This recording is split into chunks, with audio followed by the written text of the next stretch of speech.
Welcome everybody to Aqualounge First Swim. My name's Max Krieger and you can't see me, but you can hear me.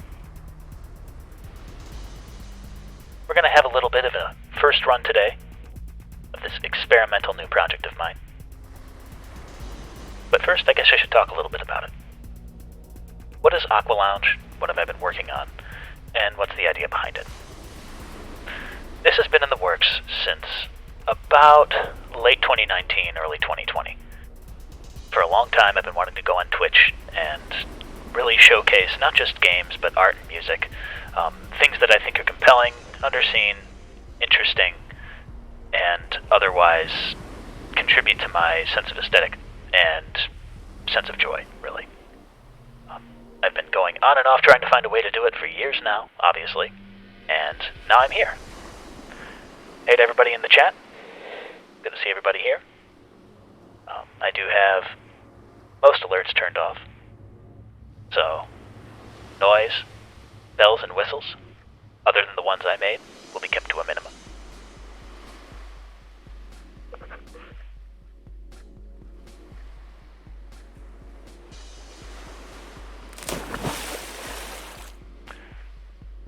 We have some cool games on the table today, starting up with Racing Lagoon, a interesting Squaresoft racing RPG that you've probably never heard of. Recently got a translation patch into English and is running on real PS1 hardware. All retro games on Aqualounge, to the best of my ability, are going to be running on real hardware. Followed up with a little bit of Einhander. I had something else planned, but as comes with the first swim, technical difficulties. Einhander's an old classic, it's got good jams, and it fits the mood. So I figured, I have a PS1 set up, why not? Got some cool stuff coming up after that, and in between. So until then, tune in and chill out.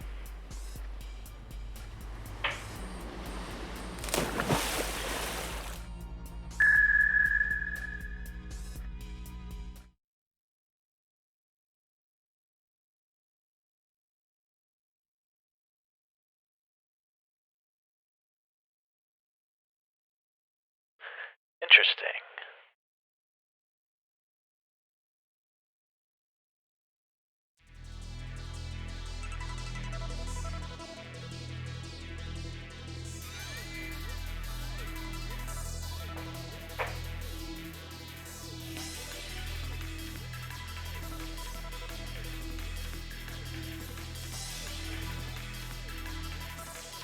Can we get this up here? Very good.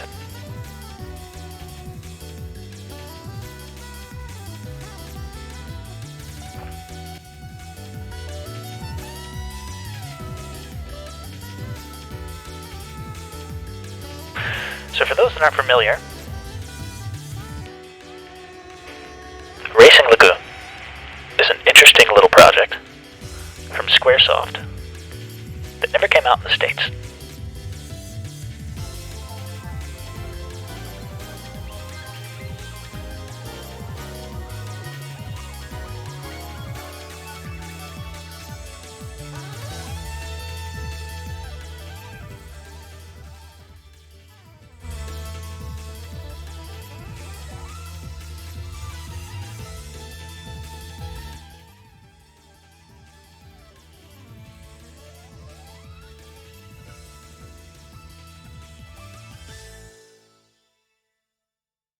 Audio level's good? Things sounding alright? Very good. So, Racing Lagoon. How I love Racing Lagoon. This is from an era of Squaresoft where they were really trying to branch out and try a bunch of other genres. This is also the era that my second game, Einhander, is from. Yes, the radio filter is on purpose. As you can see, it's a high-speed driving RPG. We're going to find out what that means pretty quickly. Unfortunately, I do not have a pocket station on hand for this.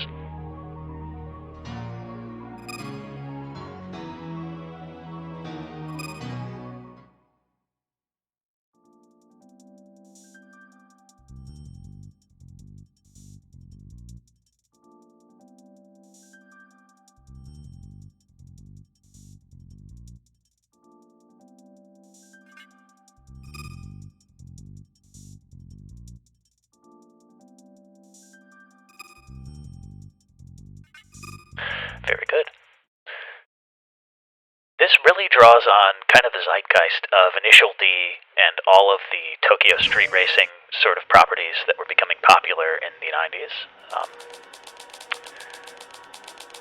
I love this interface. I always love when someone is bold enough to use impact font. I respect that. I've done it myself. Oh, naming time. Well, I guess this is where I defer to the chat. I'm thinking Aqualounge. How about you?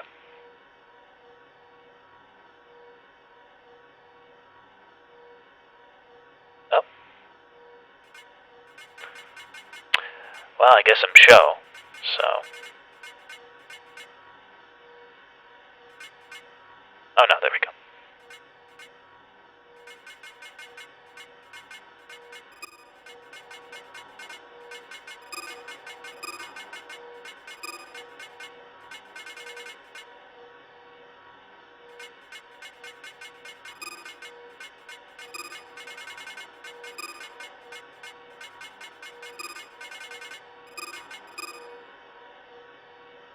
And we're good.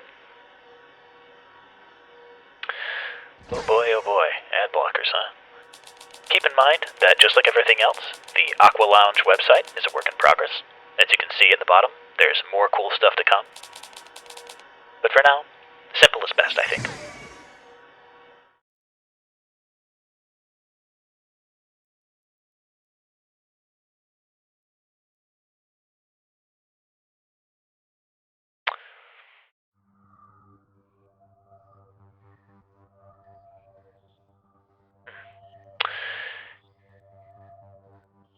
Looks like chat in bed is having some problems. Sorry about that one. But that's why they call it first swim.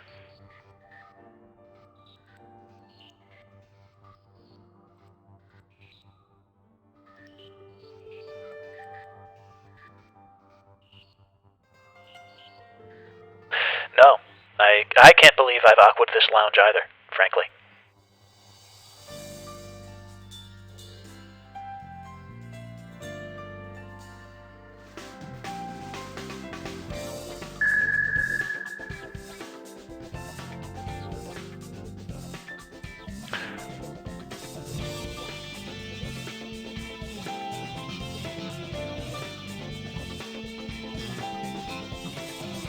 Alerts should also be visible properly now.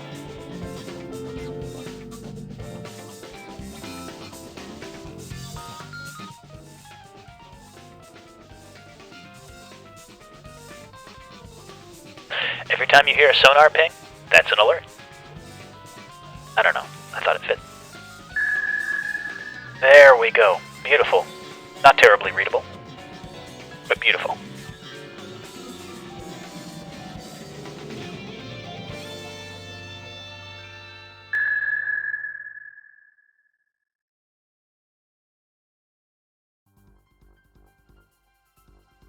One of the things I love the most about Racing Lagoon is these pre-rendered dialogue boxes.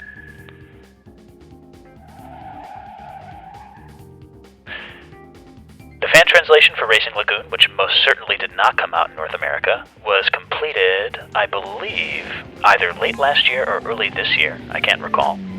This is running on real PlayStation hardware. You can do it too. And the game formula for Racing Lagoon is super interesting, in that it is a racing RPG, complete with a field map and random battles, as well as leveling up and stats. There's never been a game like it before or since.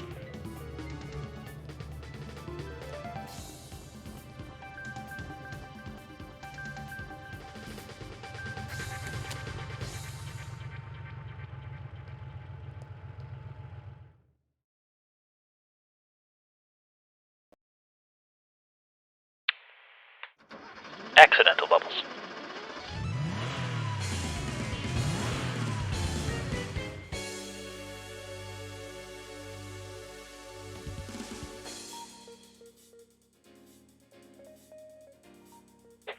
SpongeBob transition. SpongeBob is a VIP in the Aqualounge, I think. The OST for this game was by a composer whose name cannot recall at the present. And I'm finding right now.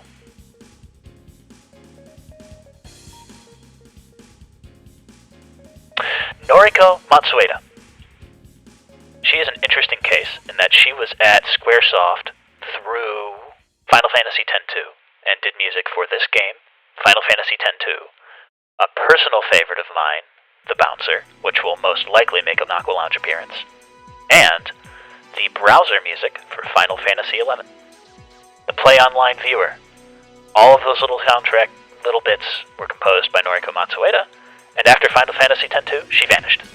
Nobody knows what happened to her. Presumably she retired from the video game industry, which is a real shame, because I think the music for every one of her games is phenomenal. Thank you, Chet, for delivering on The Bouncer.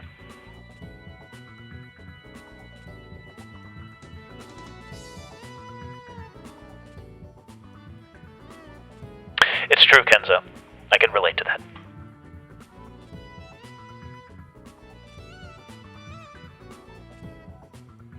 Love those lip flaps. That's viscerally upsetting.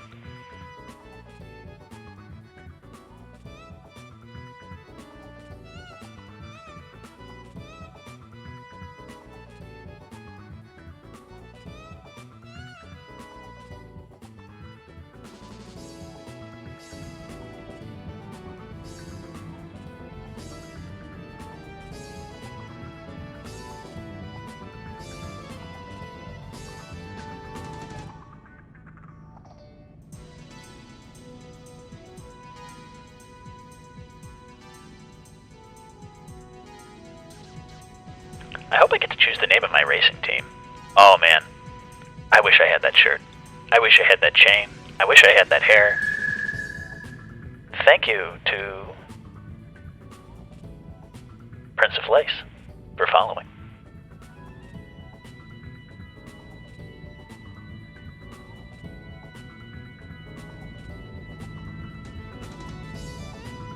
Oh, the motion blur is so strange.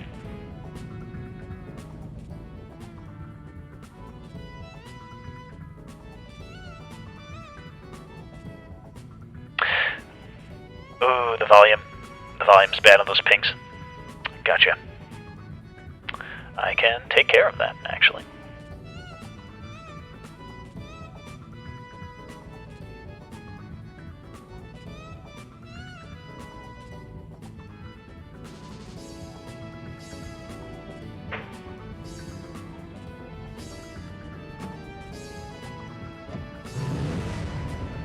State-of-the-art CG at 3 frames per second. Oh, volume of his hair. Yes, that's true. I suppose my hair does look purple in this light, doesn't it?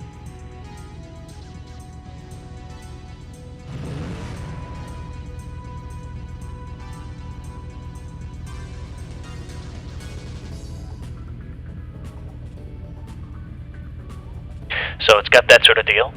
You win a race, you get a part. That's how equipment and progression works. Purple but loud. That's right. Get rewards. It's high stakes out here.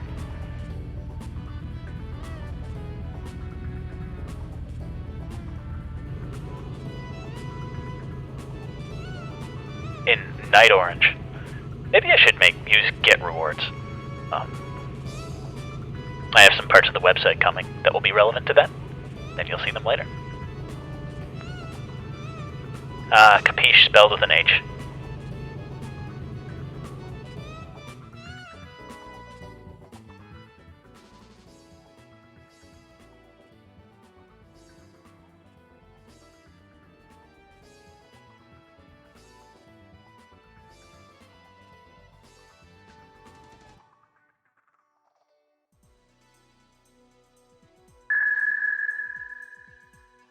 Thank you for the follow, Andrew Elmore.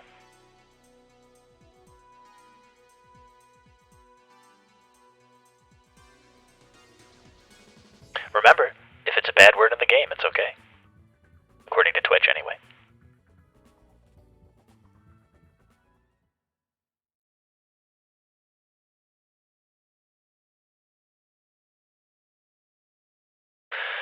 Now it's the moment of truth. This game's config is difficult, and either it's going to run smoothly, or it's going to explode right about now. Oh, no, perfect. Excellent. We are all green.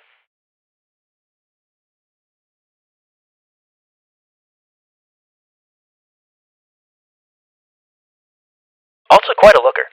Not quite Ridge Racer type. Ridge Racer. Oof, Ridge Racer.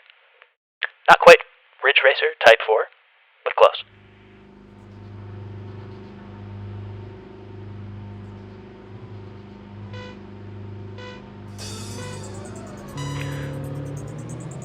Time to see Max play a racing game without figuring out the controls first. Oh good, my car's automatic. I can work with this.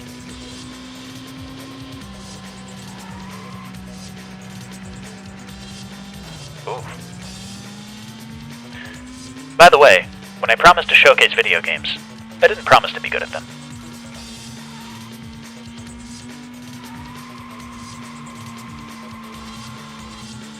I believe the team who worked on Racing Lagoon went on to work on Driving Emotion Type F, a long-forgotten Squaresoft PS2 launch window title that is a not very good racing game.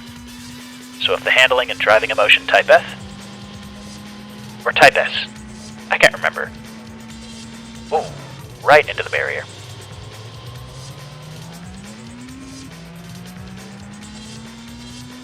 I think we're coming up on a replay, folks. To be fair, the visuals on this game are not exactly detailed enough. It's all a mess of pixels from where I'm standing. But that's okay. Even if I'm not good at this video game, that's fine.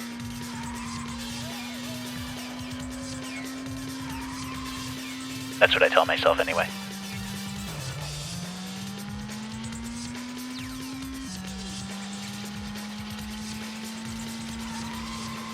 If anyone in chat, by the way, knows how drifting works in this game, I would appreciate a tip.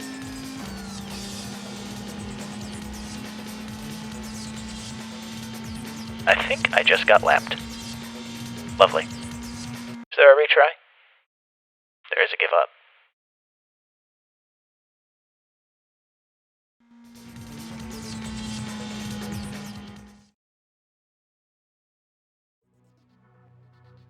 Oh, okay. The game is low-key brutal. Good to know. Ooh. Do I have... yes, I can't believe it either.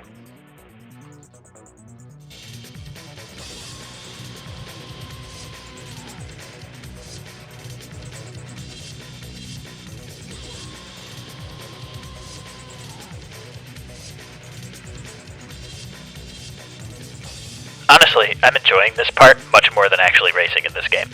The handling is a bit strange. It's somewhere in between a Ridge Racer and a more realistic sim, and I don't quite know where that starts and where the other one stops. Unfortunately, due to my hardware configuration, I cannot use a Game Shark on this PlayStation. This is running on real hardware with some assistance. But you didn't hear that from me.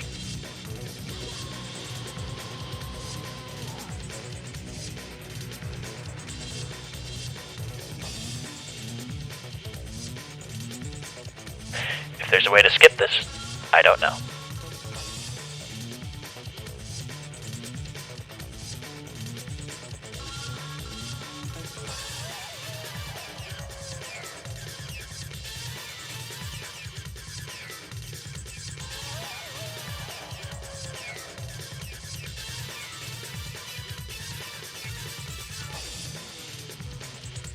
This cutscene is long enough to where was I supposed to lose?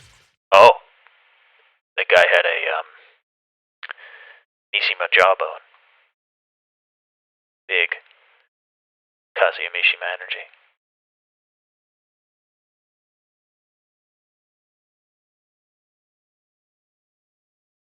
This is poetry.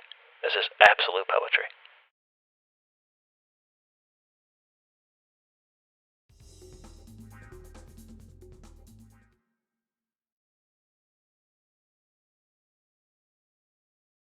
Interesting. Control remaps.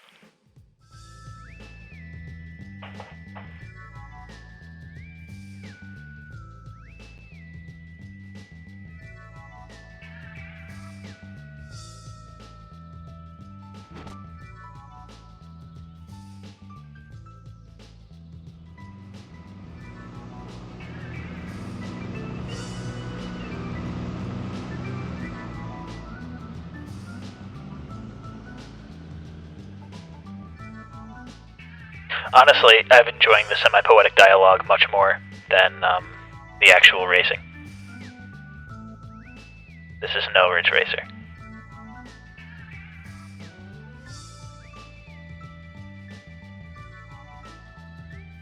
Game sharks are allowed in the Aqualounge. Sharks are in the water here. But, unfortunately, I just think it is not possible on this hardware configuration. What a logo. Wow.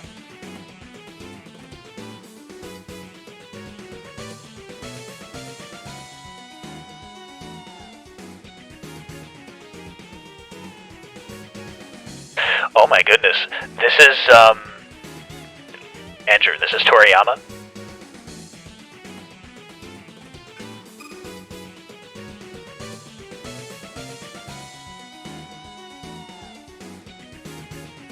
This is Motomu Toriyama? Oh no, that's the writer, not the director. I was about to say, lightning is not in Racing Lagoon, so Motomu Toriyama could not have directed it.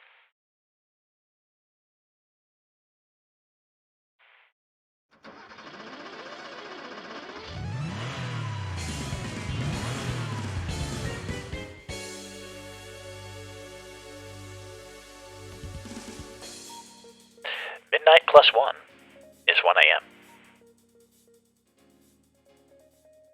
I wonder if this game is even compatible with a racing wheel.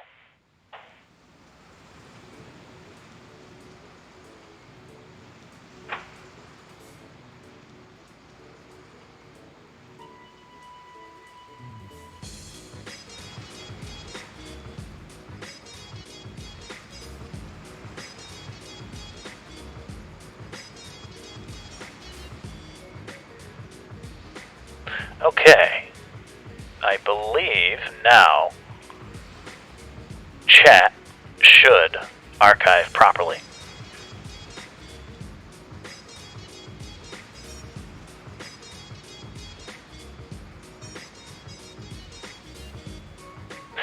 Thank you, by the way, all of you, for bearing with this. I wouldn't call Aqualounge First Swim quite a beta test, but this is the first time on air, and there's certain things that you just don't know until you start streaming. The chat in bed, Snapman.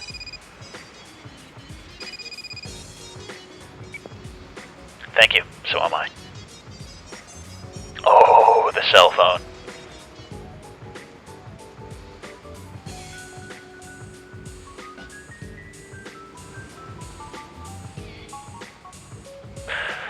Foreigners have their...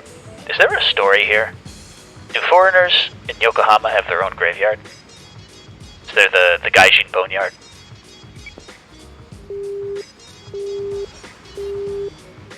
That's what I was wondering, Aqua.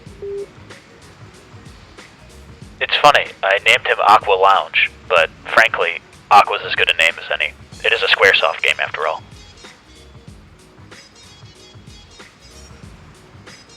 Aqua doesn't know how to use a computer, much like myself.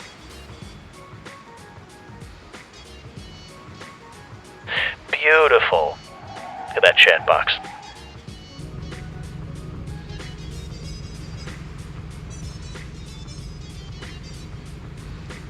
Perfect.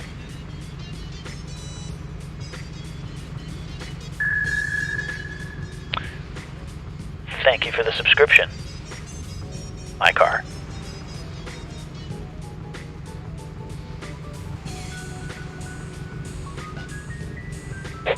Spill the beans, bucko. Yes, definitely done in the spirit, this fan translation of Squaresoft 90s localizations. can't imagine that the official localization would have been very good for this game, so maybe it's a blessing that we got a fan translation instead. Aqua is from Pittsburgh. This is confirmed. Ah, wise guy, eh? I choose to believe that these are the Da Vinci brothers.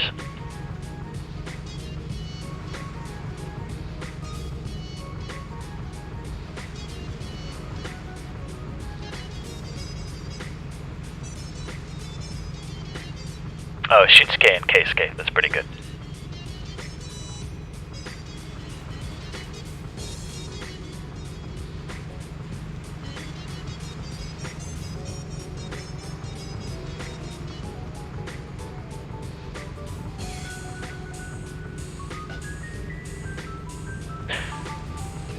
This game is kind of written with a noir self-narration, which isn't exactly Shakespeare.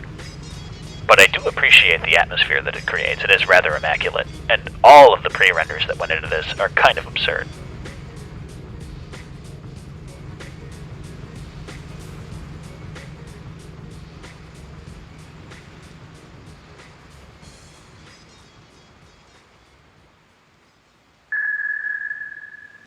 Thank you for the follow. If the Da Vinci brothers showed up, they could be VIPs.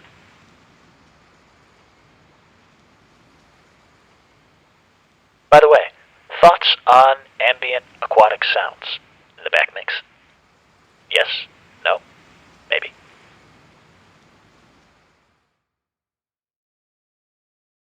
Oh, that wasn't even mine. I do, believe it or not, have ambient aquatic sounds. They're just not playing right now. Thank you for the subscription. Fire Divas. Alright, here we are. South Yokohama. Our home, our street.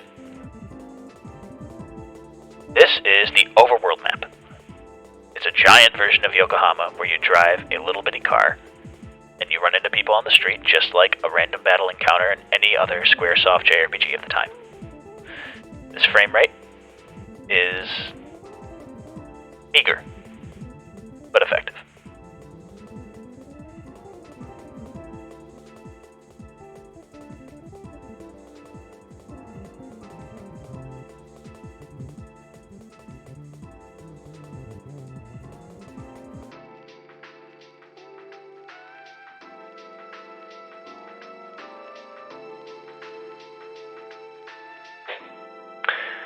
Hot.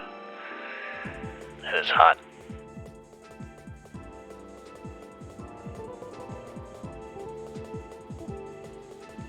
And if you think you can just walk around, you can't. Oh, I see. You can park here.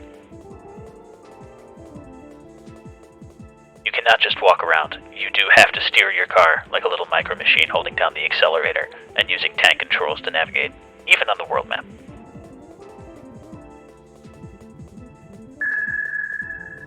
Thank you for the subscription, Jessica Fleur.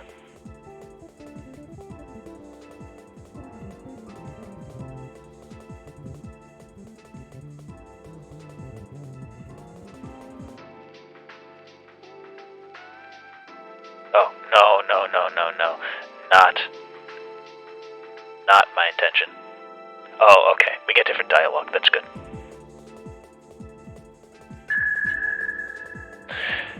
Thank you for the follow, Chris Quay.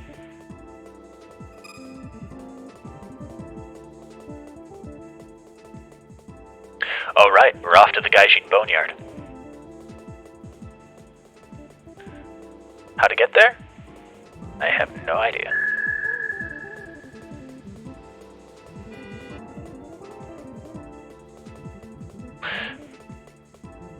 I would consider streaming Ridge Racer Type 4 with a NegCon or a JogCon, if I had a NegCon or a JogCon.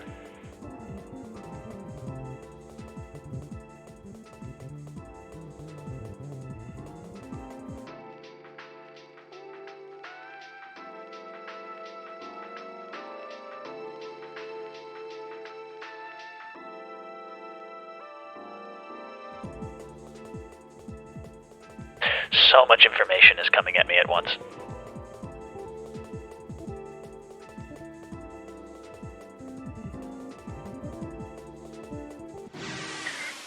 Oh, PS1 frame buffer effects. Nothing quite like them. Thank you for the follow, Wake Angel.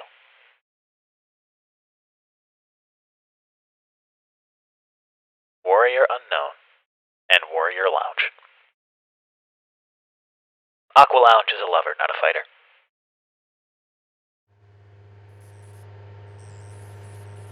Alright, an actual race. After a small novel, let's see if I can win this. Okay, much more realistic here.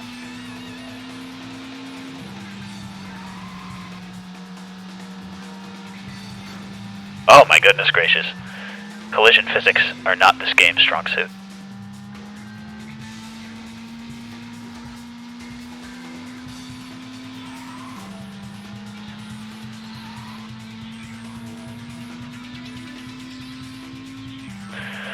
I see. So I do believe I was supposed to lose that first battle.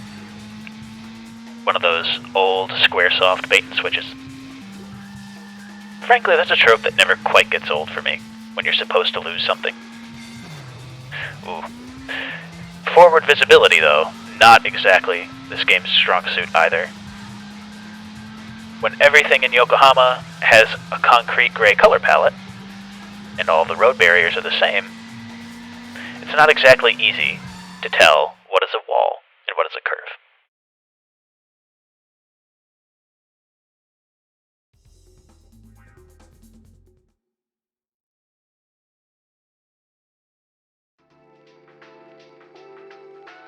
Does anybody know if this game has a driver view that might make things a little bit easier, or if it has multiple camera angles?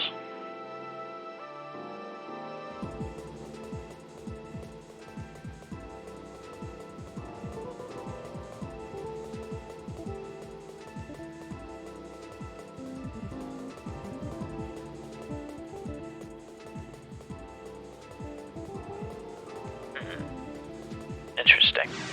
Well, here we go. I have one more chance for redemption.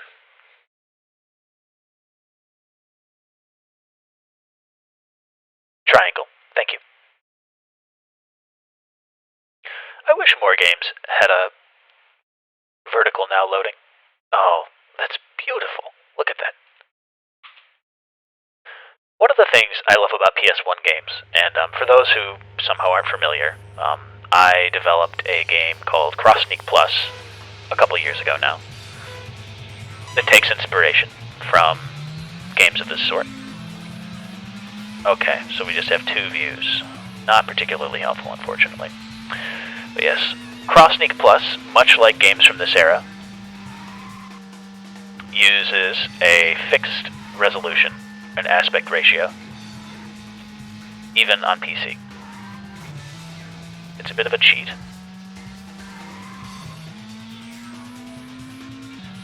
But one of the benefits that comes with that is being able to craft raster UI elements that fit exactly. And you can do a lot more crazy and unconventional things with that than you can when you have to account for variable resolutions.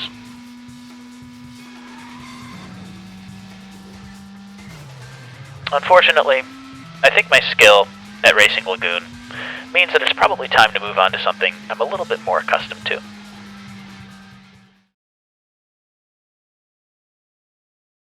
Because if there's a way to distinguish the walls from the curves in a way that's legible, I'm not particularly keen to it. So, unfortunately, even though it's beautiful, and even though it's aesthetically perfect in every way, I think it's time to say goodbye to Racing Lagoon. I might practice it a little more, and get a little bit better at the game. I might also turn up the brightness on my television. That might be helpful. Let me see if I can do that real quick, and then I'll give it one more go.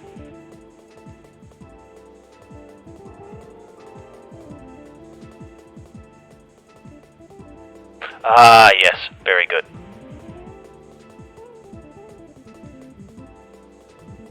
There is a brightness slider in the pause menu. Well, good to know that it wasn't just me.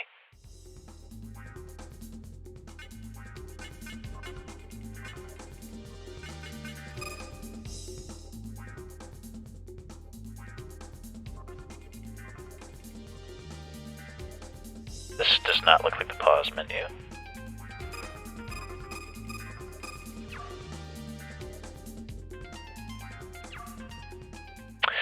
That's right, Matt Tidster. I couldn't have said it better myself.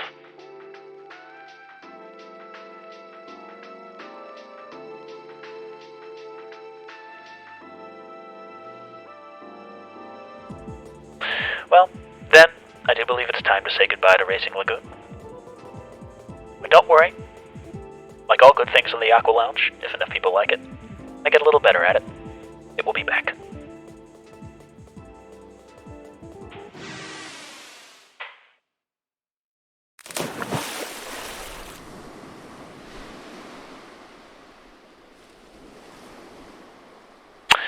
Good night.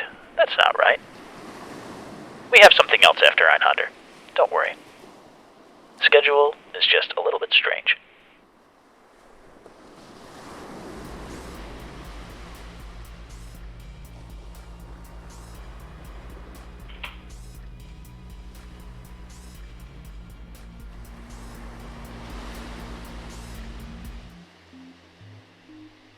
And I will be right back.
Unfortunately, the scheduling is broken.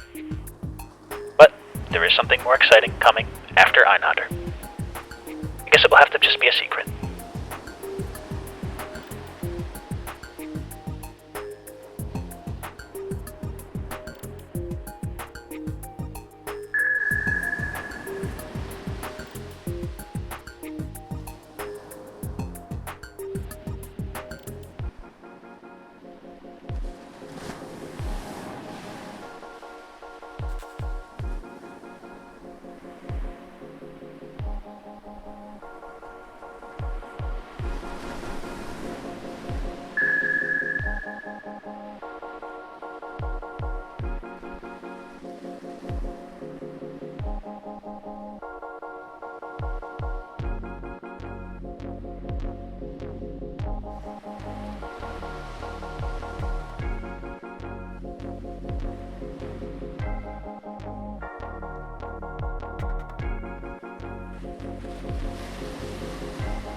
we're back.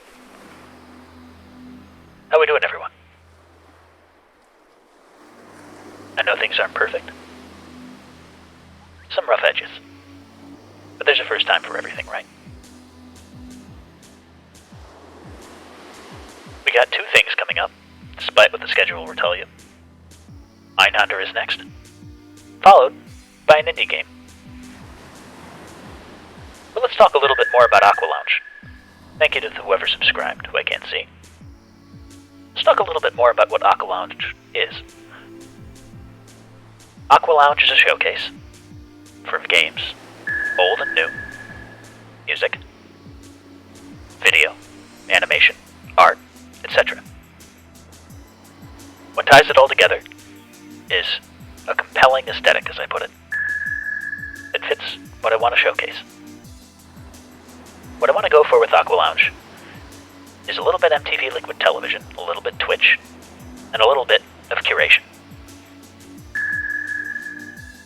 Goodness gracious, the sonar is popping off. So many people in the water. I love it. And with that said, I have a little something to show you.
How's that, folks?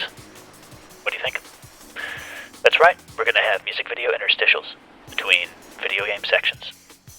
And some other fun stuff, too. Not to brag, but this is just a small selection of what's coming down the pipe for Aqualounge. We have all sorts of more fun stuff coming up. Aqualounge is only going to grow from here. With your help, of course.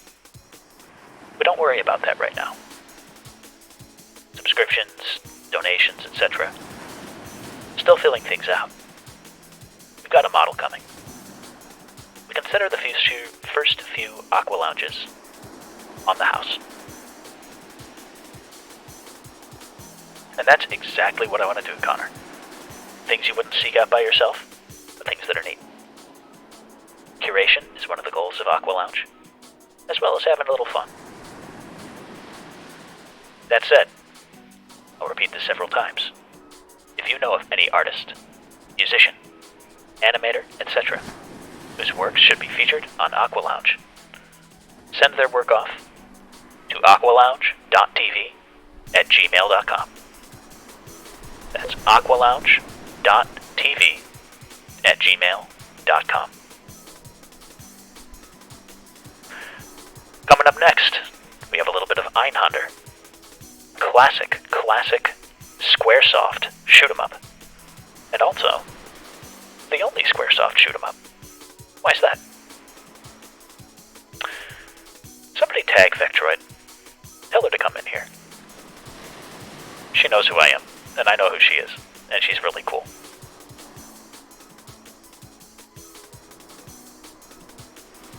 I do realize that I picked a perfect weekend for a first swim, conflicting directly with Summer Games Done Quick.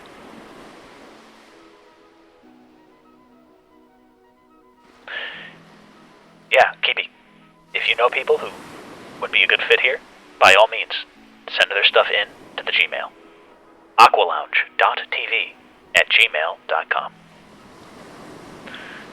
Now, without further ado, time for a little bit of Einhander.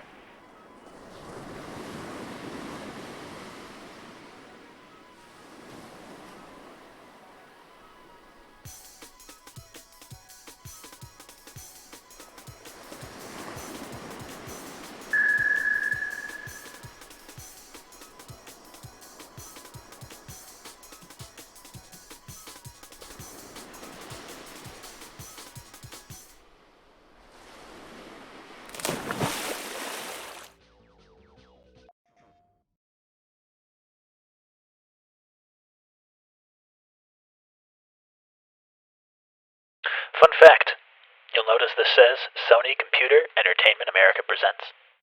That's because Squaresoft didn't actually publish Einhander in the US. It's also why we've never gotten it again. Yep, that's what we're all about. Comfortable pace here on the Aqualounge.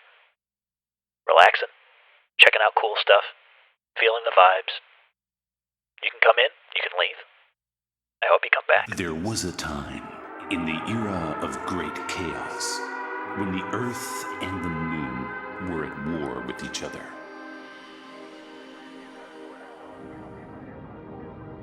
A daredevil from the moon piloted a bizarre aircraft. It was feared, and because of its shape, called Einhander.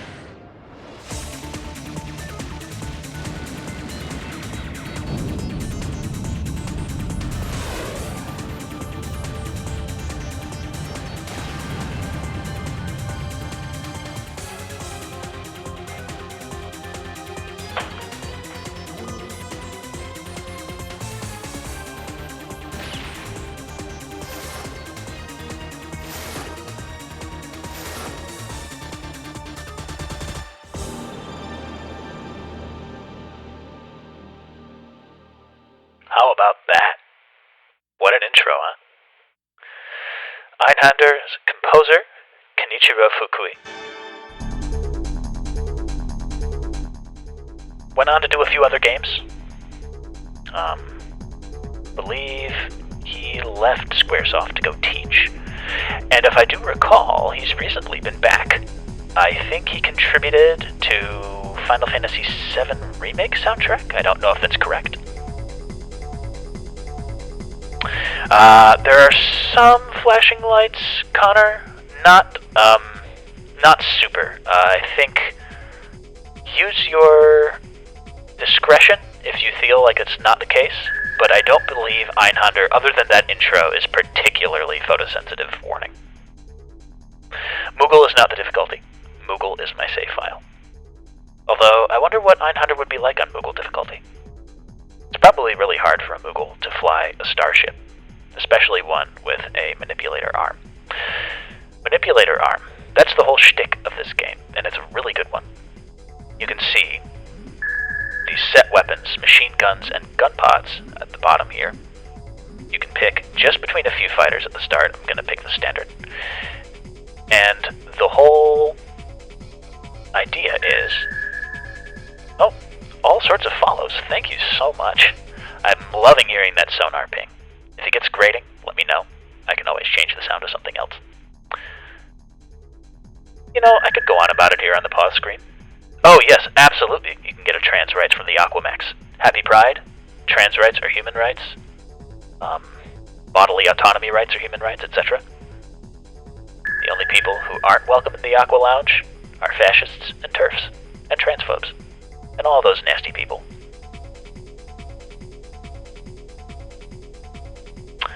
But enough jams. Have at you. As you can see, the Einhander has a big ol' arm underneath it. That's why it's called the Einhander.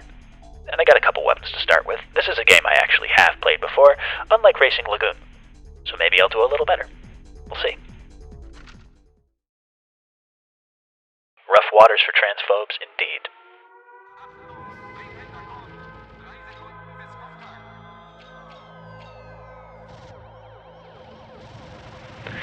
So, as you can see, I have a really cool arm. There's really cool graphics. This game is gorgeous. It sounds beautiful.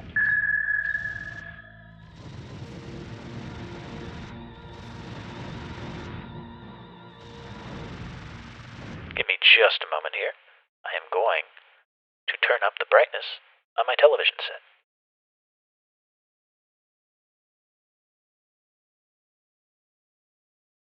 Very good.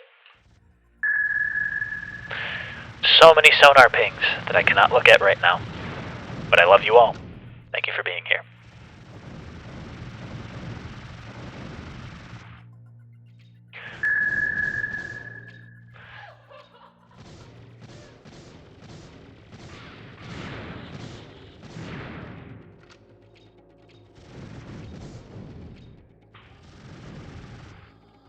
As you can see with the manipulator arm in the ship, it can go above or below you. And the weapons you have equipped have some different powers based on where they are.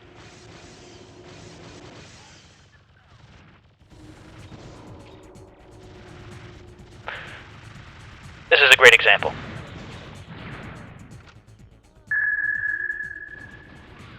When the Wasp is equipped below, you can see it shoots.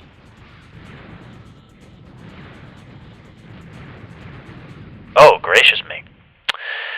Unfortunately, something is wrong with my TV's brightness setting, and I'm having a hard time seeing, so give me just a moment here.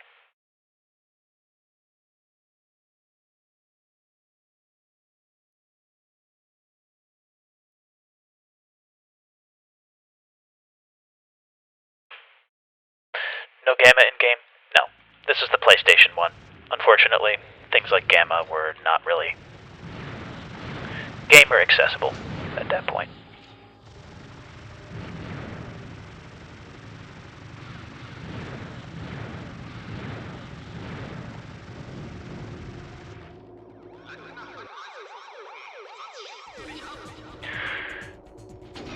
I'm sorry, Ava01, but you're a cop.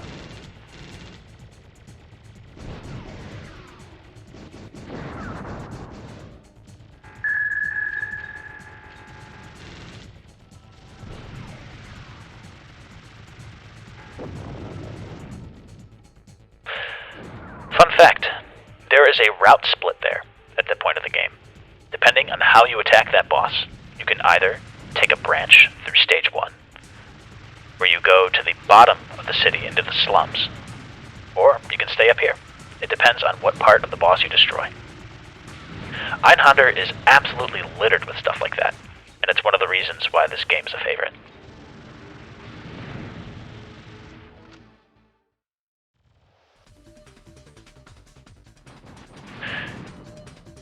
About the alternate weapon powers, this is a great way to demonstrate. As you can see, my bullets here from the Wasp are going into the back of the screen. Depending on where you have it equipped, it either shoots strong, forward-facing rockets, or homing rockets that are a little slower. But those ones can actually travel into the 2.5D plane and attack enemies in front or behind the screen. Time for the famous song. Everyone get your hands up for this one.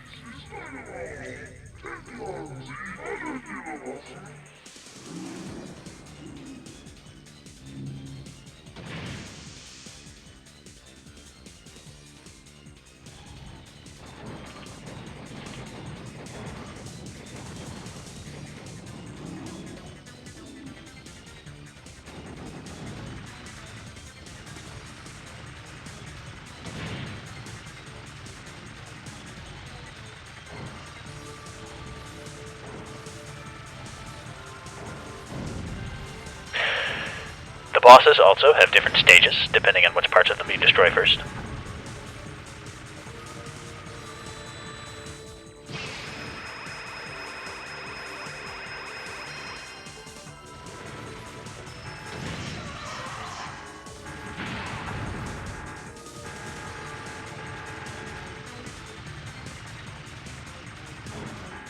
You know what? I'm gonna hang around for the meme bit. You'll understand what I mean in a second.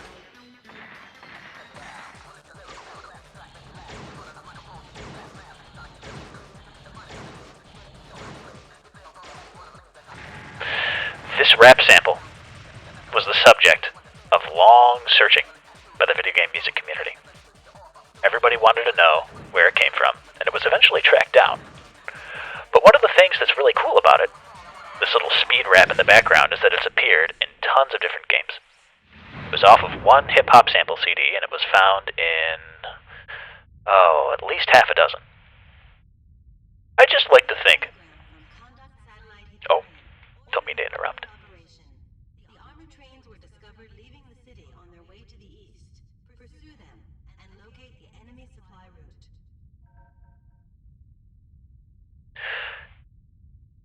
Jorge, I don't think I would like to subject the Aqualounge to Killer 7. Killer 7's vibes are hostile. It's one of my favorite games, but the vibes are hostile. I don't know if I want to welcome that into the Aqualounge. Unfortunately,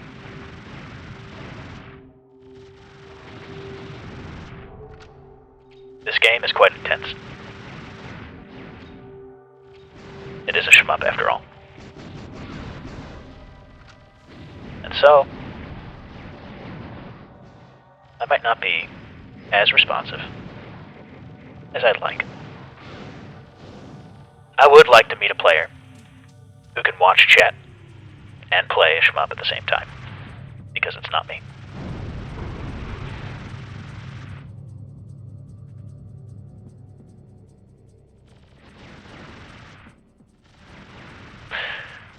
The boiler room, huh? I'll keep that in mind. I like the sound of that.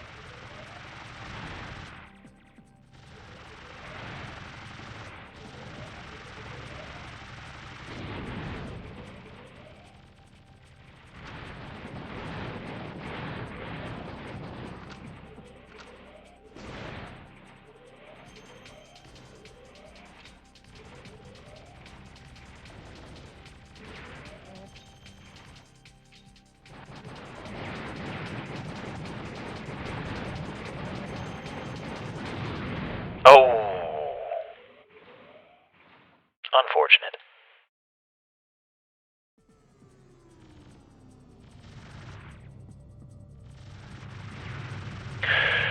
A fun story about Einhander that I think you all might appreciate. Unsurprisingly, the team who worked on Einhander at Squaresoft was really keen to make another one, and they never got the chance. But they did get pulled on to a little PlayStation 2 RPG called Kingdom Hearts. If you ever wondered why the gummy ship sections are in Kingdom Hearts, this is why.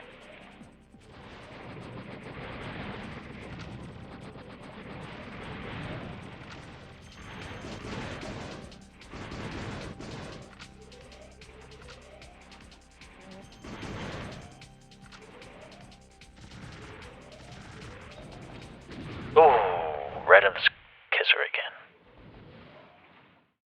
Oh, Grouse Streams, you know of an indie game that would match the Aqualounge vibe? Then what you should do is send it to aqualounge.tv@gmail.com. That is true, Sultry.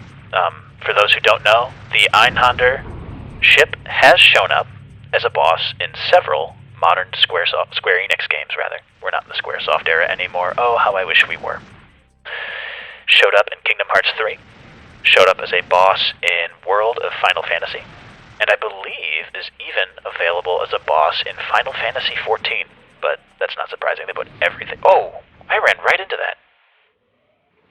You try talking and flying a spaceship at the same time.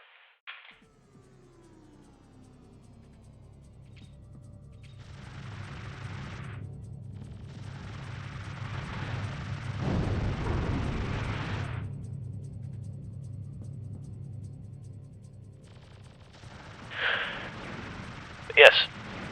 For those who are just coming in, if you have anything, a modern game, a classic game, video art, music, a music video, animation that you want featured on Aqualounge, please send it to me at aqualounge.tv@gmail.com.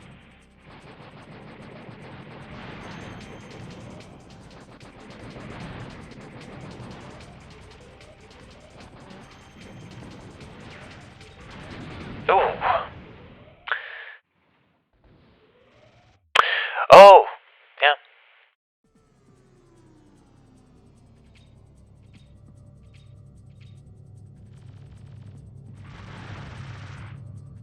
Might have to go a little heads down to clear this one, chat. My apologies. Kirby Air Ride. Kirby Air Ride is totally doable on Aqualounge. That's a good one.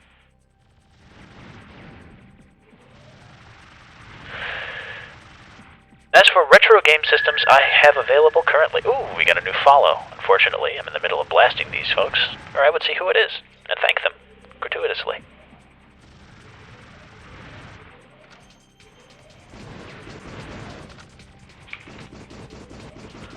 Let's take care of this guy here.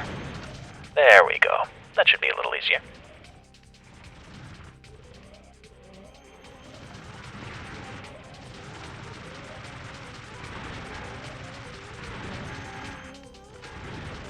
Very good.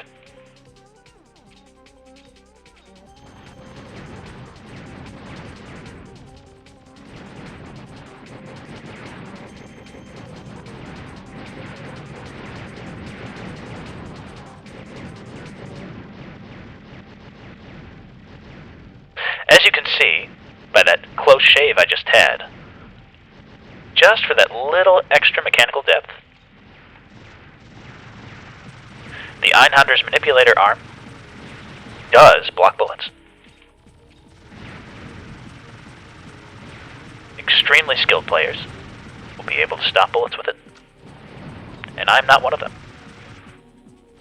That's okay.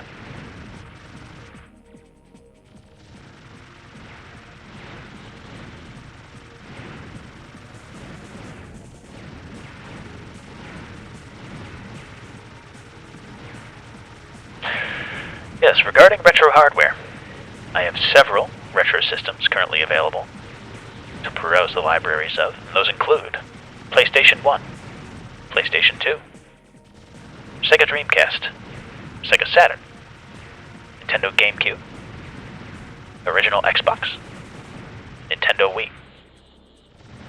There are also some surprises coming. I do own a Super Nintendo, a Genesis, Sega CD, and a Nintendo 64, but I currently lack EverDrives for them. Oh, did I just say a dirty word? I probably did. Pretend you didn't hear that, did you?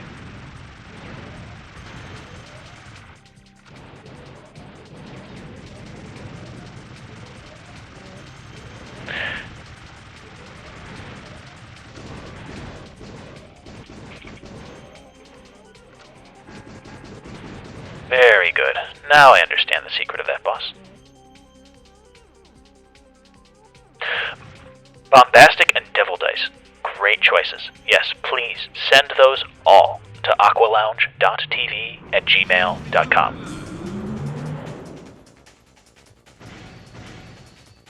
That's right. I am a lovely patron of my local library. They all love me there.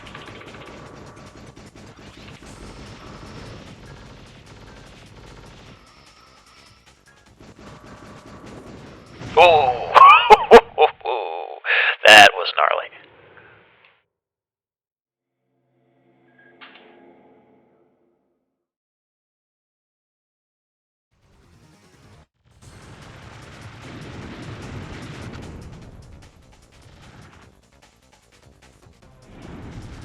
That's the thing I love about this game. You think you have it all under control, and then a dude just backflips on you.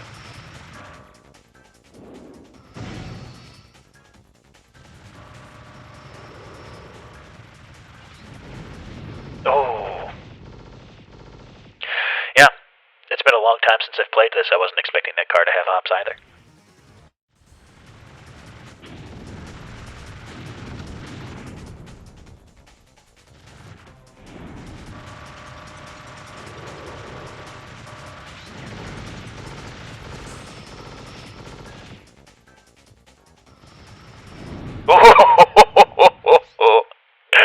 Oh, it read me like a book.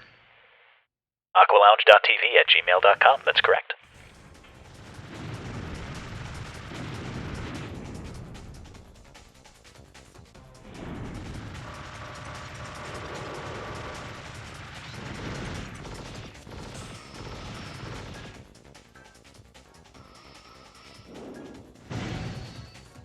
Okay, starting to learn this guy's tricks.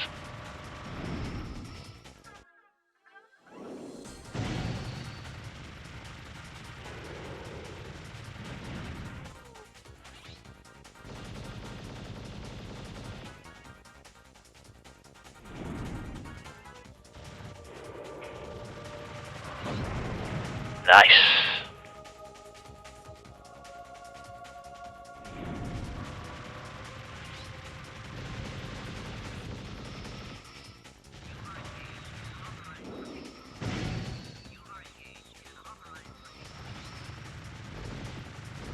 Oh, right in the gut. Oh yeah. Oh yeah, Glover. What platforms is Glover? No, Glover's just 64, isn't it? I'm gonna give this a couple more tries. Then we're gonna move on to our last game feature of the day.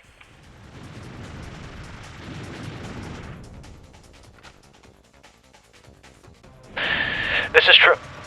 There's a PC port of Glover.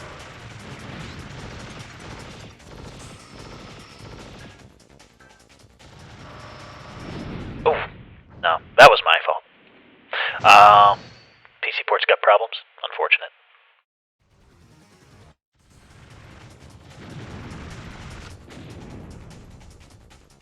That I have heard of. I heard the publisher of the PC port of Glover is no good.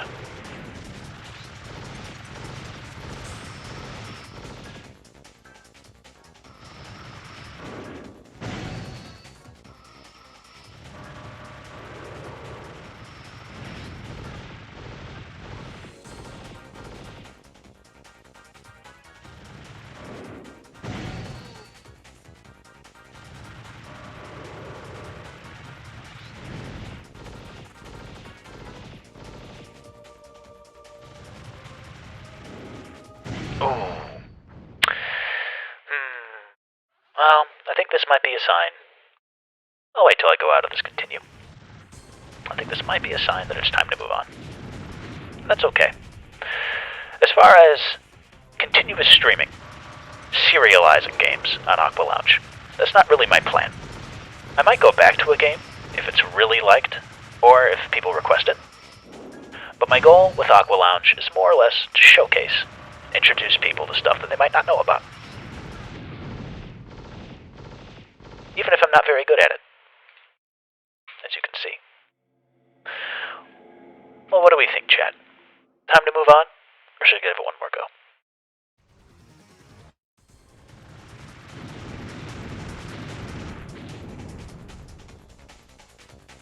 Alright. I think it's time.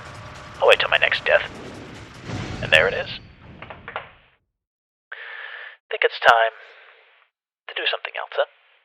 I have another nice surprise planned for you. Give me just a minute to get it queued up.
back.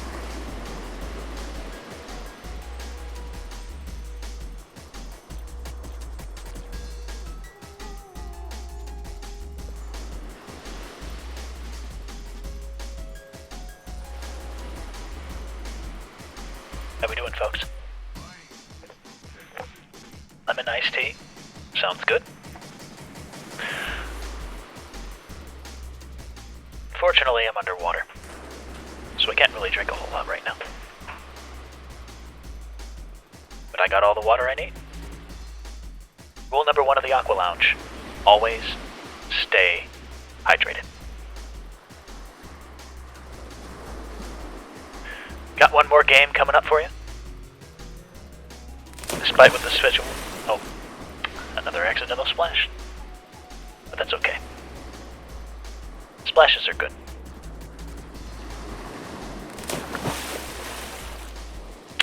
Despite what the schedule says, we do have one more game coming up. And that is a little indie title by the name of Forza Polpo. Game I found just by looking around. It's an indie game inspired by the Jumping Flash series on PlayStation 1. As far as I can tell, made by one developer. And I'm going to give it a go. I just bought it yesterday. It has a total playtime of 3 minutes in my library, and I know very little about it. But until then, check this out.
we doing, folks?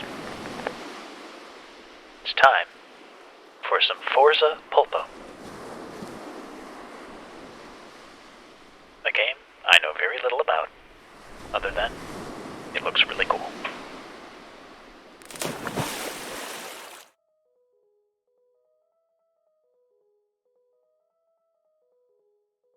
You got audio? We do. Let me turn it up a little bit here. How's that, folks? Sounded good? Excellent. All I know about this game is that it's an early access. Ooh, chat broke. Uh-oh. Let's take a look-see.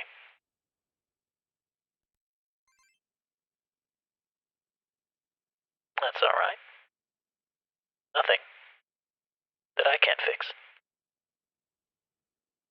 Thank you all for joining for a first swim, by the way. Oh, well, what's that doing there? Let's get that right there.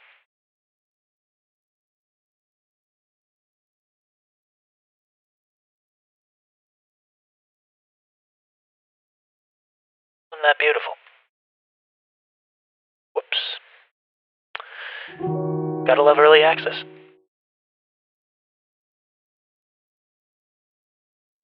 Only the weak can be brave. I like that. Fun fact. I'm actually using 2 computers right now.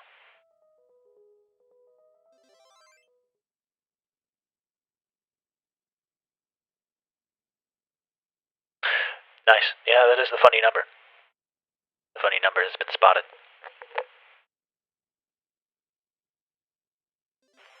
Some storyline. Pink energy. I like pink energy. That sounds good.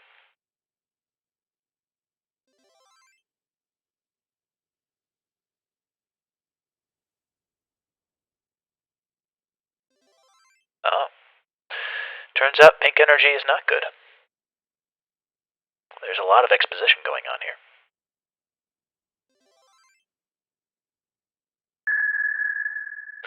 Thank you. Stay tuned for following. Oh, what is this? This game certainly does not like having its inputs, not pulled. You know what? Just for the sake of this is early access. I'm just gonna waltz right through that story, start playing, just to make sure that the game doesn't crash. There we go. Very good.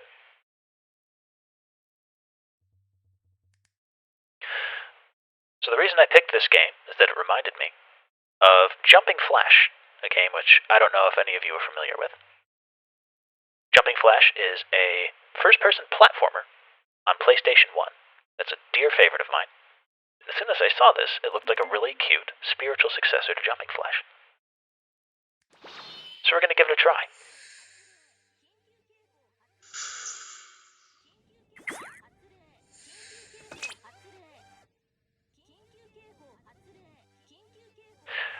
The sense of momentum is really good.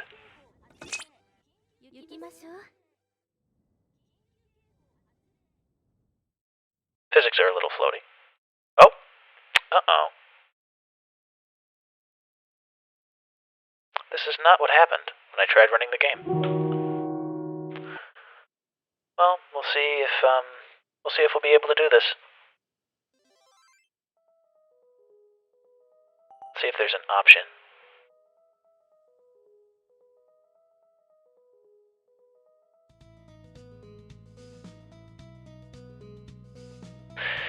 Seems like this might be a bug, and I apologize if I have to cut the stream a little short, but we're gonna give it a go anyway.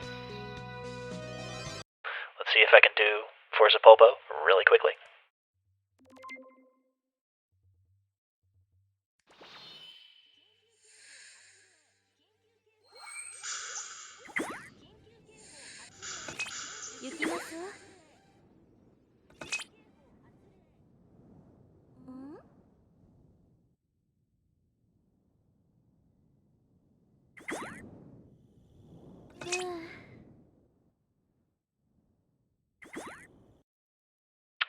Oh, folks, I am I'm sorry. It seems like, unfortunately, might have hit a snag. I'm gonna try to get this sorted out. You just sit tight.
Well, I got bad news and good news, folks. Bad news is, according to the Steam page, this is a bug that has been introduced as of a recent update. And unfortunately, the game is unstable. Good news is, I don't have to play it. I found some B-roll footage of Forza Polpo. I'm just gonna put it on. We can chat a little bit. How's that sound, everyone?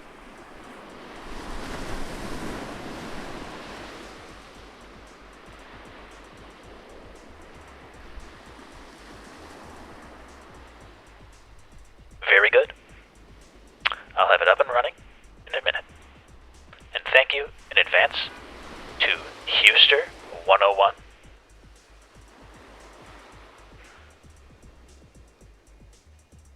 for this footage.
folks?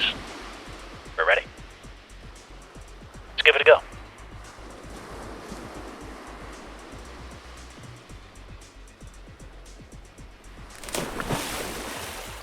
Oh, no bubbles that time. Too bad. Well, here we are.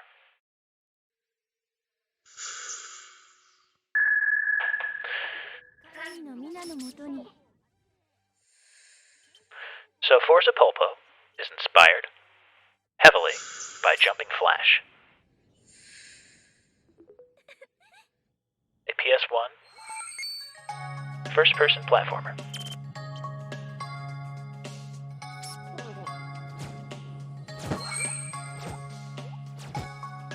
Seems like the bubbles are moody today. Sometimes we have bubbles, sometimes we don't.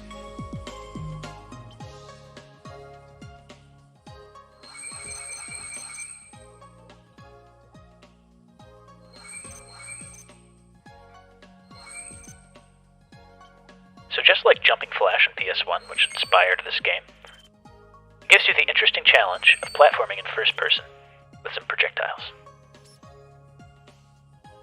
I do really like, other than some early access sound effects, I do really like the aesthetic, visually, audibly, and user interface-wise, absolutely gorgeous.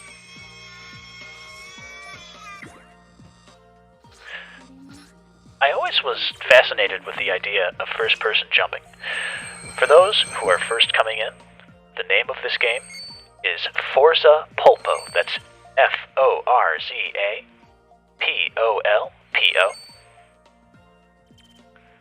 It is in development by a solo dev with the name of... if I can load it here.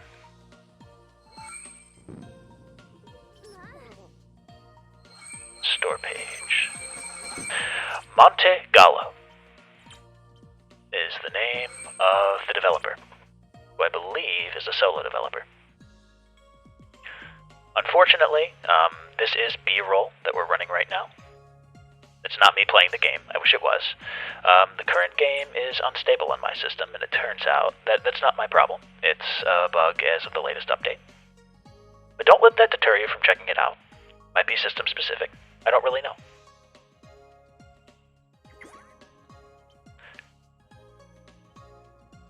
The thing about this game, and the origin it draws from, Jumping Flash, is that Jumping Flash, the game that set up this first-person platforming formula, came out before Mario 64, before pretty much every game that we now think of as a 3D platformer.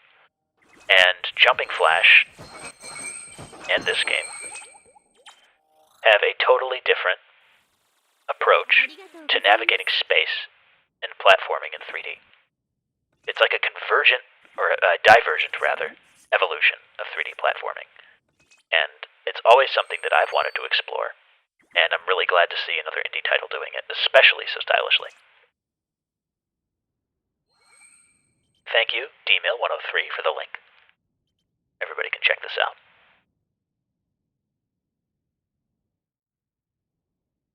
And thank you again to the provider of this B-roll from YouTube.com. Oh, more bubbles. These bubbles are troublesome. Huster101 uploaded and recorded this B-roll. Thank you very much.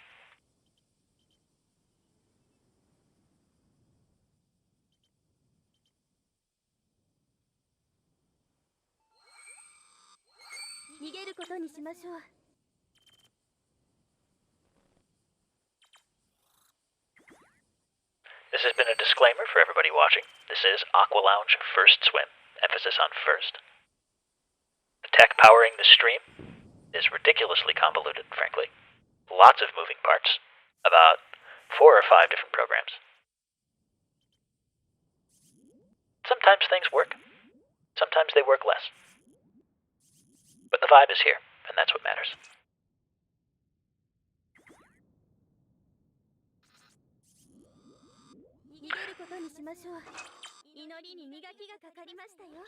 Pre-Super Mario 64 3D platformer stream. I would give that a go. Lots to talk about there design-wise. Lots to talk about there lineage-wise. What are some other pre-Super Mario 64 3D platformers? Jumping Flash, obviously. I believe, unfortunately, Bubsy 3D has the distinction of being a pre-Super Mario 64 platformer. Floating Runner. Floating Runner. I'll check that out.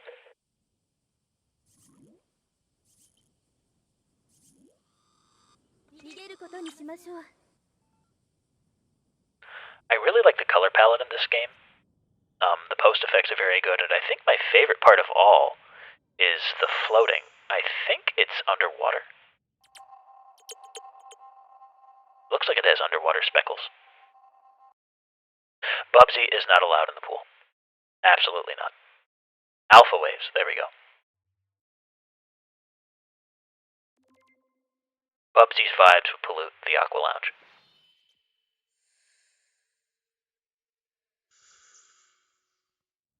Okay, Bubsy did come out later.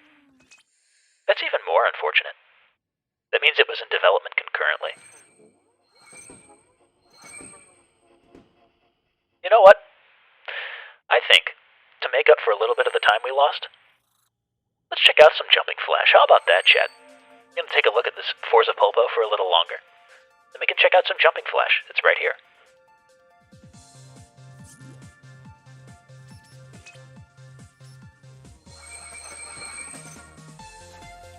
I don't know if the music is solo, as well as the game. Maybe the music is done by the developer. But if it is, this developer has a really clear aesthetic that they're going for, and that's something I very much respect. I don't know how long Forza Polpo's been in development. Seems like I just picked a bad time to stream it. Bad luck with the latest update. And I'm very grateful to this YouTuber for their B-roll.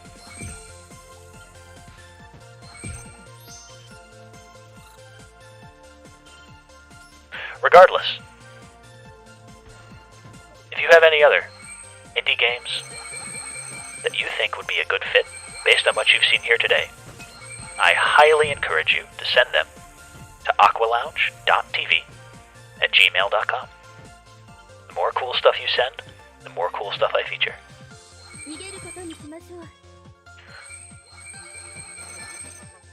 So while I'm chilling here and have a little bit of free hands and free mind share, I'm going to talk a little bit about the future of Aqualounge. I do want Aqualounge to be a recurring stream. How that's going to recur is largely up to you. As far as donations and subs and all those other Twitch things, I'm going to be doing it a little differently than everyone else does.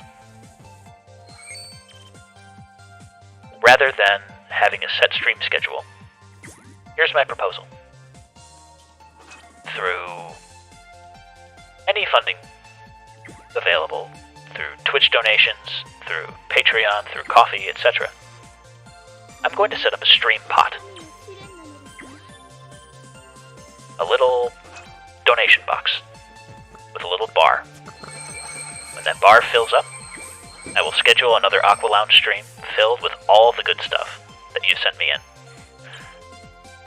I want to go with this for a couple reasons. One, I do work full-time, and keeping up a regular streaming schedule, especially with the amount of prep and curation that goes into these streams, would probably not work out too well. And I don't want to deliver a subpar product with Aqualounge.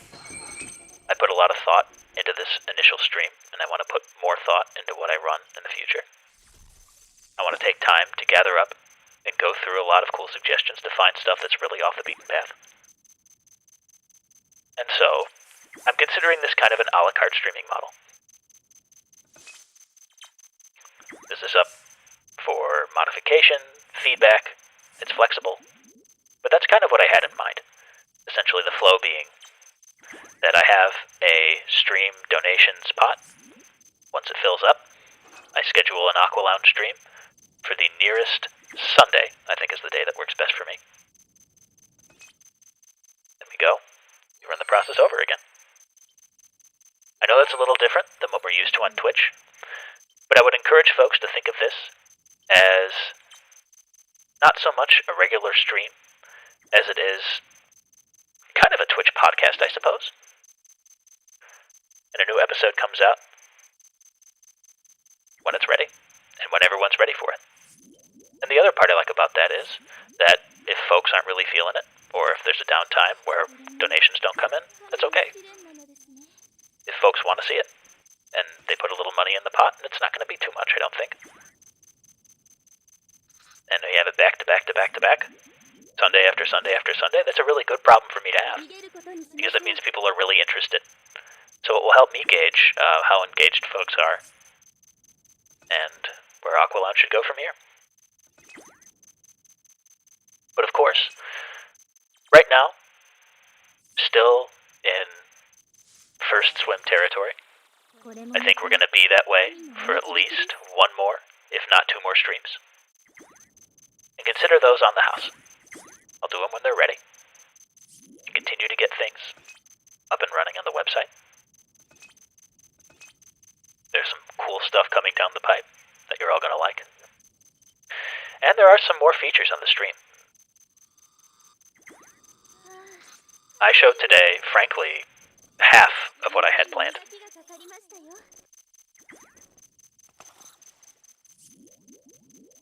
I got some really cool stuff coming, and I think you're going to like it. But until then, I think it's time for a little jumping flash. I really enjoy what I've seen of Forza Polpo. Perfect timing. I really enjoy what I've seen of Forza Polpo. I encourage everybody to check it out. I think from what we saw here on this B-roll, I wish I had the chance to play it myself. I did for a little bit. For those who came late and didn't know, this game is having some stability issues on my machine, so I pulled some B-roll to take a look. But I highly encourage you, it's on sale right now, drop that $10. I'm going to link in the chat to the Steam page for Forza Polpo. There it is. And there's bubbles to celebrate just how much I like this little game. I think it's great looking. From what I played, the platforming physics are really solid. There's solid momentum to them, and they did a great job of transitioning from a controller-inspired control scheme to mouse and keyboard while still having it feel like a platformer. With that, I'm going to showcase, just to make up for a little bit of the time we lost by not having Forza Polpo running on my machine, I'm going to showcase a little bit of the game that inspired Forza Polpo. A strange little platformer by the name of Jumping Flash. And that'll be our last item for the day. Stay tuned.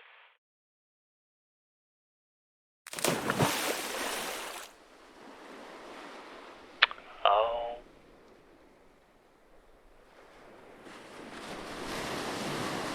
Let's try that again.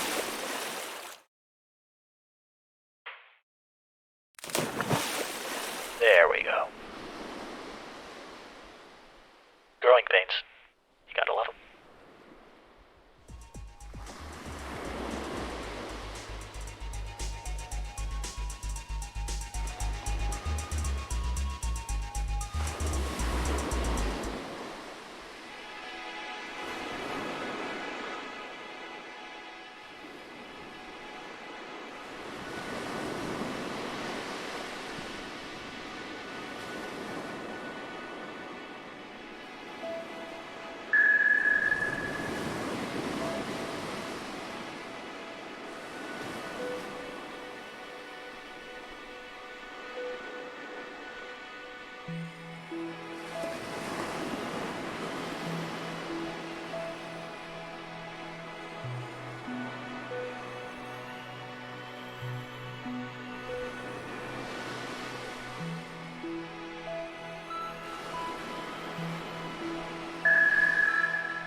And we're back for a final impromptu section of the show tonight. We just checked out a little bit of Forza Polpo, an early access indie game inspired by PS1 platformer Jumping Flash. Or, I suppose, to clarify, we checked out some B-roll of Forza Polpo because the game is currently having some instability issues on my machine and the machines of others. Don't let that stop you from checking it out. It's a beautiful little platformer. It feels great. It's visually inspired. And it pays great homage to its source material. But since that freed up a little bit of time, I figured, let's check out the source. Let's check out what inspired Forza Polpo. And I have right here, Jumping Flash 2, ready to go.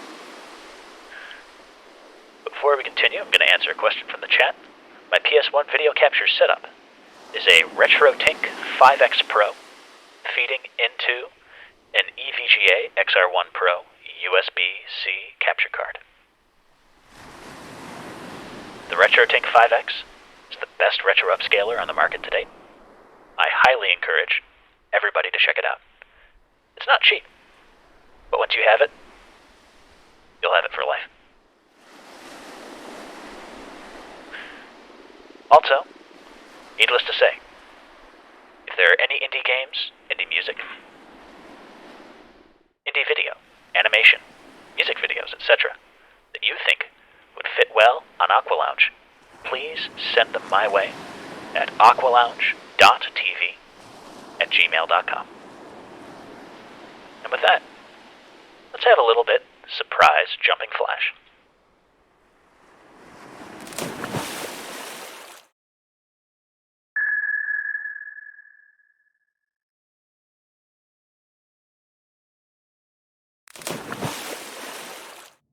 There we go.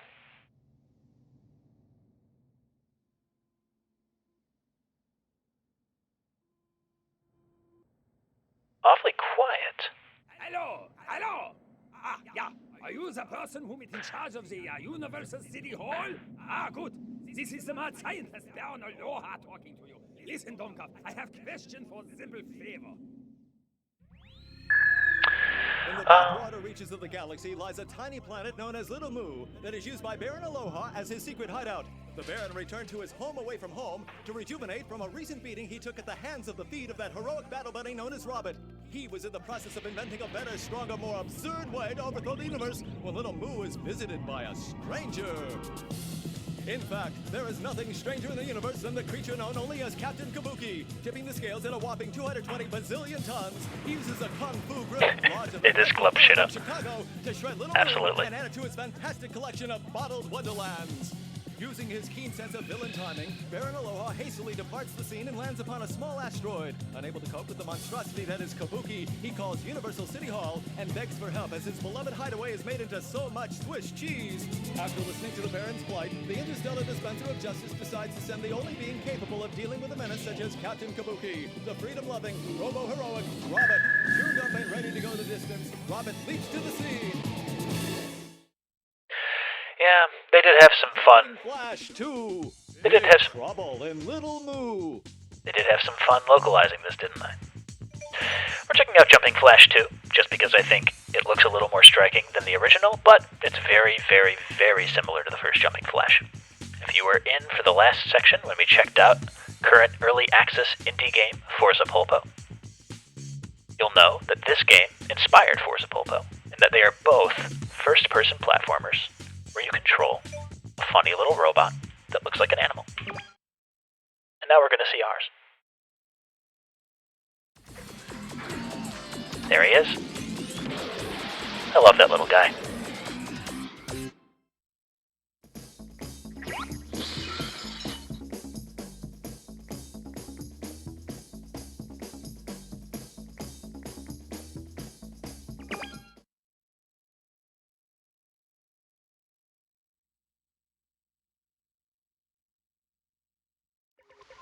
Let's do it. So as you can see, looks very similar, doesn't it?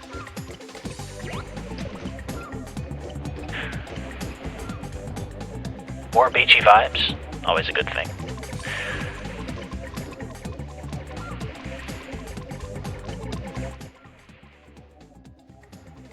One problem I have with this game is that I never want to kill the little guys. They're so cute.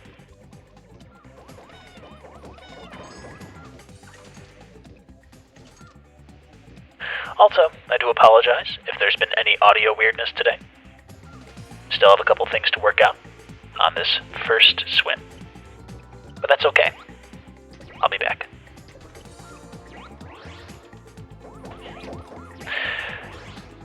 Jumping Flash 2 has this interesting double jump mechanic, where you're able to jump once and then twice, high in the air.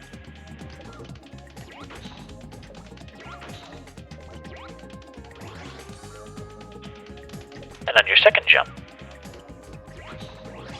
you aim downward. This was Jumping Flash's solution. Oh, thank you for following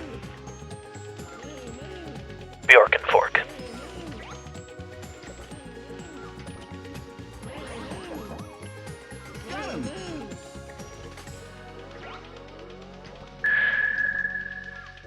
The second jump, the camera pans down with a shadow. That's right, it helps you navigate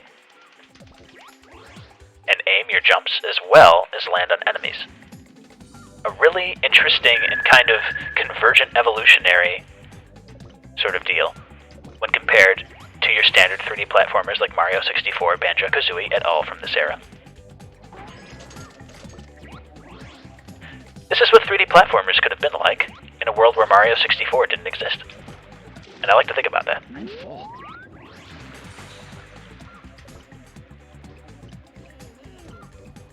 Got another.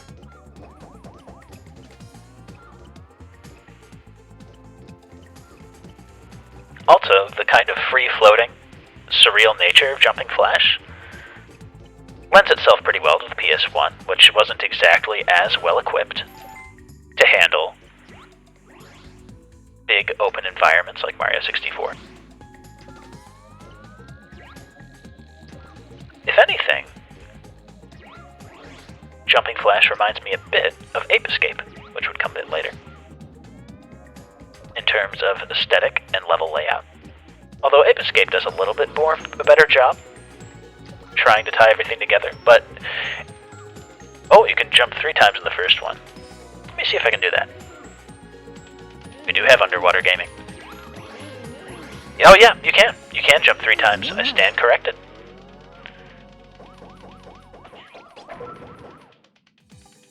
The frame rate is unlocked, which is probably a little bit nauseating for some folks.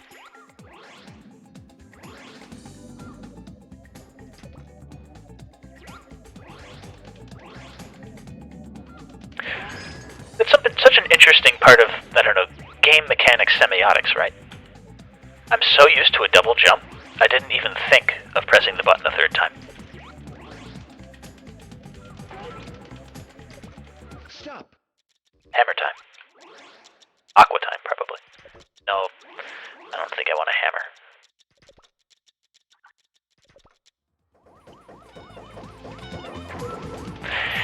The UI in this game is really, truly adorable. I love the strange little bear hanging out at the top of the screen. I have some items that I don't really know how to use. I'm going to try. There we go. You can spit clown balls, that's good.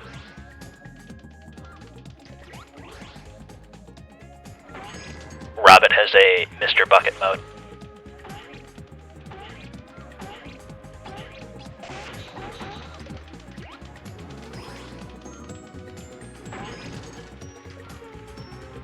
I suppose I probably should find that last moo-moo, shouldn't I? The goal here is to collect all the moo-moos in a level and move forward. Nice and simple. But it does have some sort of puzzle platformer elements to it that I really like.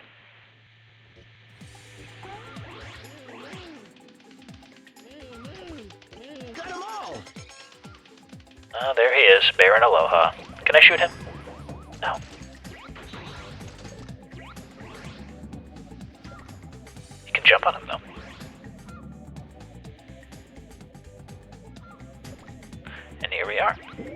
Oh, a bonus world. Bonus! Ah, I gotta shoot all the balloons, I see.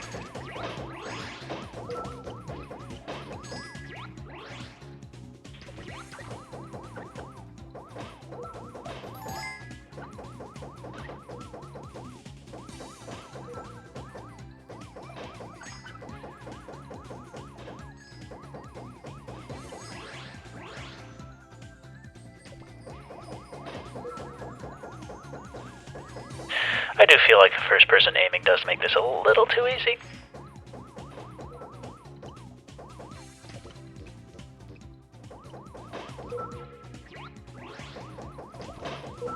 Beautiful! Trackmania Canyon. Oh, I do love Trackmania games. They are something special. There's a recent DLC announced for Forza that has Hot Wheels tracks in it, and I think Hot Wheels cars. That looks very Trackmania, and I highly recommend people who have the appropriate hardware check it out. All right!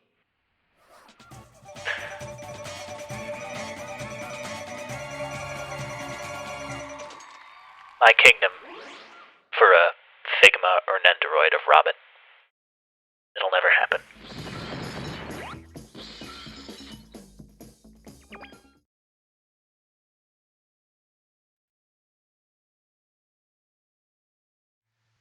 Let's do it! Oh! Well, that didn't go so well, did it? One more time!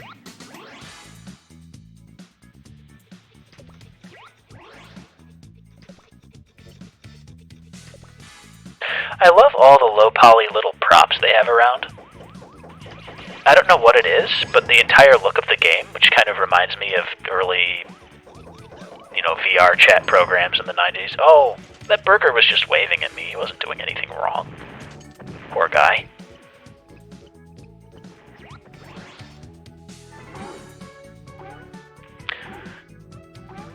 Something about the low poly count and how sparsely populated this world is makes all of the props in it feel just a little more special. Invincible!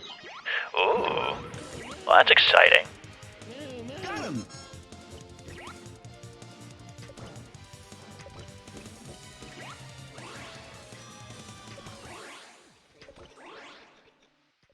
See, this burger isn't even doing anything. Oh, what was that? Somebody shot a missile at me. And that dodo, or that kiwi rather, he's just skydiving. Here I am interrupting their vacation.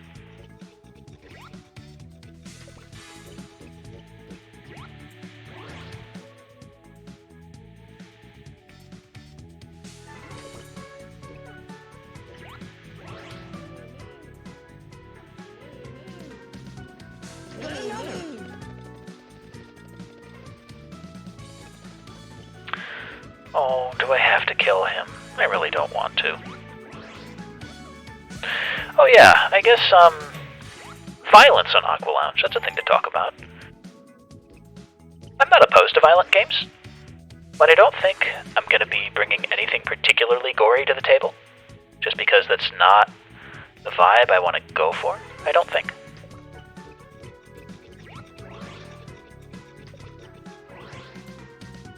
That said, if there is a game like, I don't know if it will be a good fit for this stream, just because of its, episodic nature.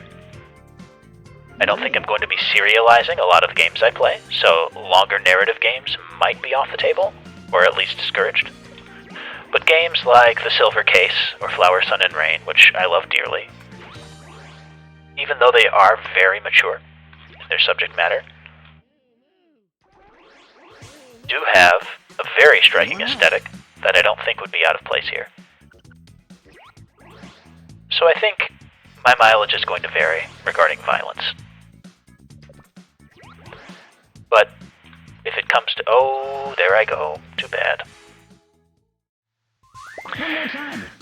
I don't think I'll be playing Cross Sneak Plus on the Aqualounge. I don't know, maybe I will. It just feels a little weird, you know?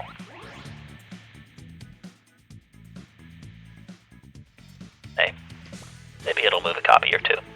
I'm not above that. Got him. I do love these sky whales. I'm gonna hitch a ride.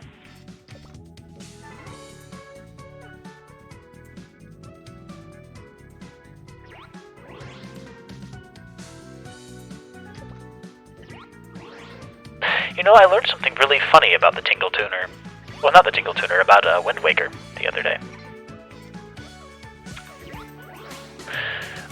The Wind Waker was originally supposed to be a theremin. I found that out watching Did You Know Gaming. Small world. Shigeru Miyamoto made sure that didn't happen. Buzzkill. Another.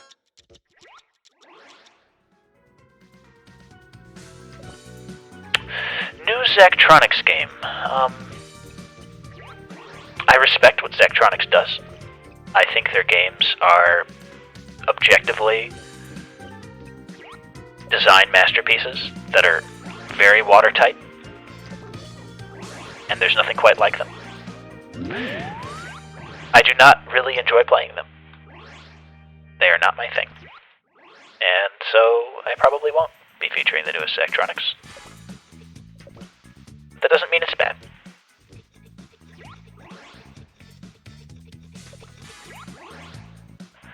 One thing... Oh. Bad jump. One more time. One thing that's I'm not afraid to shy away from with Aqualounge is that this very much is my taste. This very much is what I'm feeling at the time. If I don't play a game or I turn down a submission, it's not because I think it's a bad game. It's not because I think it's no good. It's just kind of about my taste, I suppose. And that is one of the whole premises of the stream. Is it for being kind of a curated content stream? And for the aesthetic and what I find compelling about the aesthetic of the game, even if it doesn't necessarily match mine one-to-one, to be a part of the appeal. And I hope folks understand that, and that there aren't any hard feelings. Invincible.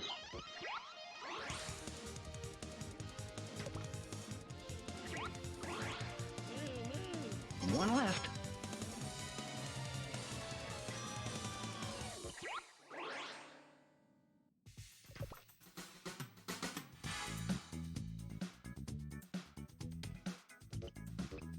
I do love that rainbow effect. I wonder if it's done with some kind of palette cycling. That's the thing about the PS1 that I love so much. In a lot of ways, it's a very dumb machine. It's not particularly intelligent. It doesn't have a hardware Z buffer. But it is very good at putting a lot of triangles on a screen. And having some direct draw commands. And I think the simplicity for a lot of developers, especially early on in early 3D... Sorry, Kiwi, I have to take you out. Oh, there he goes. Off into the abyss. Compared to the N64, and particularly the Sega Saturn, I feel like the PS1's simplicity was really liberating. That was one of the things about it that led to so many small shops making games for it, and why you'll be seeing a lot of it on Aqualounge. There's still so many weirdos in the PS1 library that haven't been explored. And I think it might be my favorite system of all time for that reason. There's a sort of innocence about it, and people just trying whatever, throwing it at the wall, and seeing what sticks. All right. We are all dumb machines.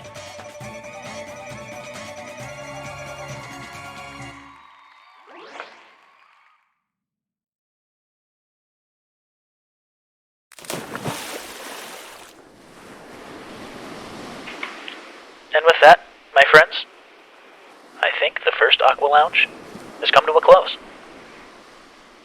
Thank you all for coming to the first swim. I understand that there were some technical edges that needed to be sanded off here and there. But overall, I think it went pretty well. And I hope you think that too. I hope you'll all be back. And I hope, most of all, a cosmic bus. Cosmic bus. How about that? Is that good, Andrew?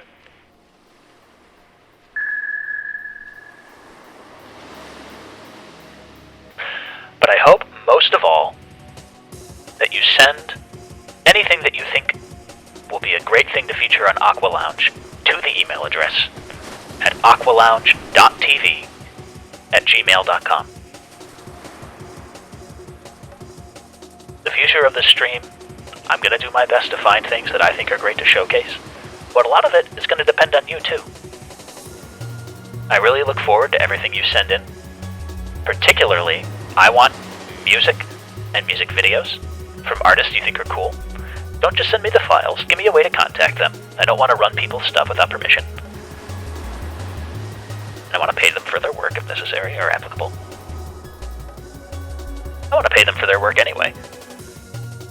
The whole point of everybody who I feature on this stream is that I just want to get eyes on them. I feel like there aren't enough programs dedicated to that out on the internet. That was one of the big things that drove me to do this. And another big thing is that I miss playing video games. When you make them for a living, you don't necessarily have a lot of time for it. And so, I wanted to make time and share that time with all of you. So, until next time, stay cool. It's hot outside.